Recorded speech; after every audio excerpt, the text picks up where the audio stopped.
Financing for shrimp farming, processing and export will be facilitated through NABARD. National Cooperation Policy. Our government will bring out a national cooperation policy for systematic, orderly and all-round development of the cooperative sector, fast-tracking growth of rural economy and generation of employment opportunities on a large scale will be the policy goal. This year, I have made a provision of 1.52 lakh crore rupees. किसान credit card 5 राज्यों में हम शुरू करने की योजना पर काम कर रहे हैं. Priority 2, employment and skilling. Employment linked incentive. Our government will implement following 3 schemes for employment linked incentive as part of the Prime Minister's package.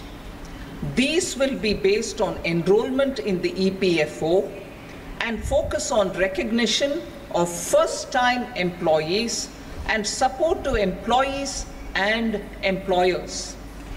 Scheme A, first-timers. This scheme will provide 1 month wage to all persons newly entering the workforce in all formal sectors.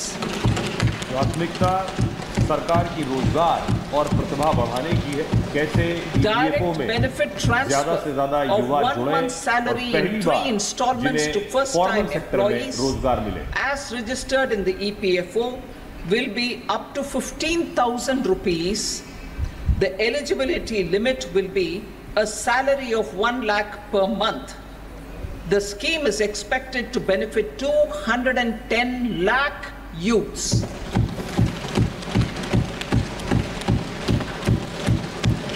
लगभग 2 करोड़ से ज़्यादा युवाओं को job creation in manufacturing. This scheme will incentivize additional employment in the manufacturing sector linked to the employment of first-time employees.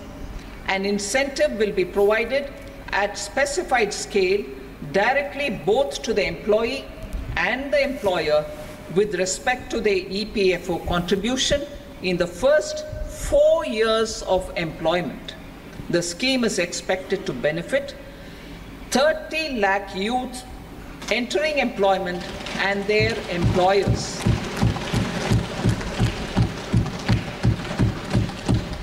Scheme C, support to employers.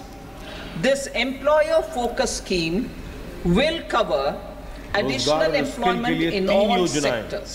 पहली scheme नए कामगारों को 1 महीने का भत्ता within a salary of 1 lakh rupee per month will be counted. The government will reimburse to employers up to 3,000 rupees per month for 2 years towards the EPFO contribution for each additional employee. The scheme is expected to incentivize additional employment of 50 lakh persons.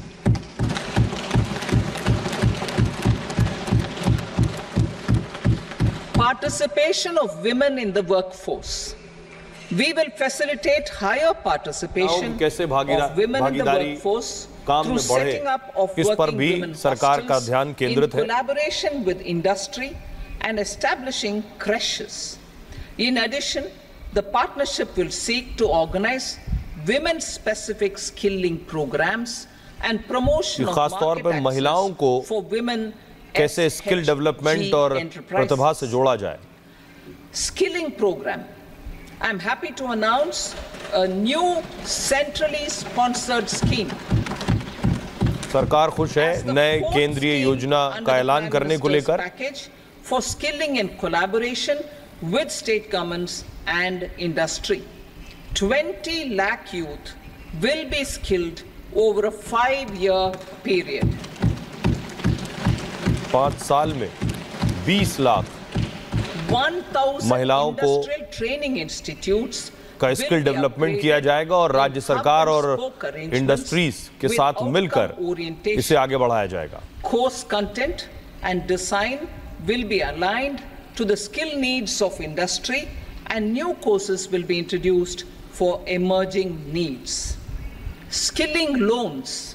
नए courses भी शामिल किए जाएंगे skill development में to facilitate loans up to 7.5 lakh rupees with a guarantee from और नए loan दिए जाएंगे जो लगभग 7.5 लाख रुपए तक का होगा 25,000 students every year.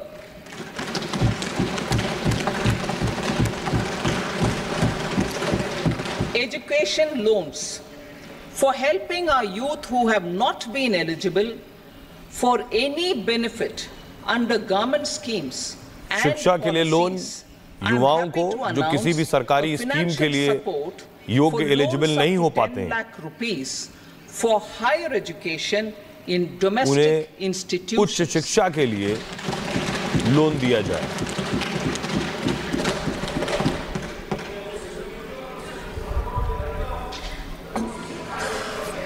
E-vouchers for this purpose. E-vouchers for this purpose will be given directly to 1 lakh students every year for annual interest subvention of 3% of the loan amount. Priority 3, inclusive human resource development and social justice. Saturation approach. Our government is committed to all-round, all-pervasive and all-inclusive development of people, particularly farmers, youth, women and the poor. तो hub और spoke व्यवस्था में 1000 औद्योगिक प्रशिक्षण संस्थानों को upgrade किया जाएगा. All eligible people through various programs, including those for education and health, will be adopted. उद्योग की जरूरत के हिसाब से पाठ्यक्रम में भी इसे शामिल किया जाएगा. कौशल प्रशिक्षण के मौकों को बढ़ावा हमारी प्राथमिकता है. Artisans, self-help groups, scheduled caste, scheduled tribe, and women entrepreneurs and street vendors such as the PM Vishwakarma, PM Swanidhi, National Livelihood Missions, and Stand Up India will be stepped up. Purvodaya. सरकार किसानों, युवाओं और महिलाओं और गरीबों के समावेशी विकास के लिए अपनी प्रतिबद्धता जाहिर करती है. For the all-round development of the eastern region of the country, सामाजिक न्याय की भावना के साथ इस बजट पर हम काम कर रहे हैं. And Andhra Pradesh. This will cover महिलाओं के सशक्तिकरण के लिए जरूरी है कि हम उन तक साधन पहुंचाएं और उनके हुनर को और निखार सके. Industrial corridor. We will support development of an industrial. विकसित भारत की छवि को हमें आगे लेकर जाना है तो बहुत जरूरी है कि राज्यों को भी उसमें एक अहम भूमिका निभानी होगी. The industrial node at Gaya will also be a good model for developing our ancient centers of cultural importance into future centers of modern. हमारी सांस्कृतिक सभ्यता का एक बहुत अच्छा उदाहरण है और उसके जरिए विरासत भी उसके जरिए हम अपनी सांस्कृतिक विरासत को भी निखार सकते हैं, बचा कर रख सकते हैं और साथ ही विकास के एजेंडे पर पर्यटन के जरिए उसे आगे भी बढ़ा सकते हैं. बक्सर भागलपुर एक्सप्रेसवे. 3 बोध गया, Rajgir, Vaishali and Darbhanga Spurs. And 4 additional 2-lane bridge over river Ganga at Buxar at a total cost of 26,000 crore rupees. 26,000 crore आवंटित किए जा रहे हैं 4 एक्सप्रेसवेज के लिए, जिनमें गंगा पर बन रहा एक पुल भी शामिल है. 2,400 megawatt power plant at Pir Painti will be taken up at a cost. बोध गया, राजगीर, वैशाली और दरभंगा सड़क संपर्क परियोजनाओं के लिए ये 26,000 करोड़ रुपए आवंटित किए जाते हैं. Medical colleges and sports infrastructure in Bihar will be constructed. An additional allocation to support capital investments will be provided. The requests of Bihar government. तो बिहार की सड़क संपर्क परियोजनाओं के लिए 26,000 करोड़ रुपए का ऐलान कर रही हैं वित्त मंत्री Nirmala Sitharaman.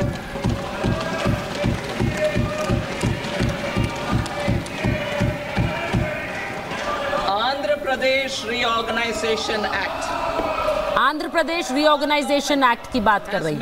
Concerted efforts to fulfill the commitments in Andhra Pradesh Reorganization Act.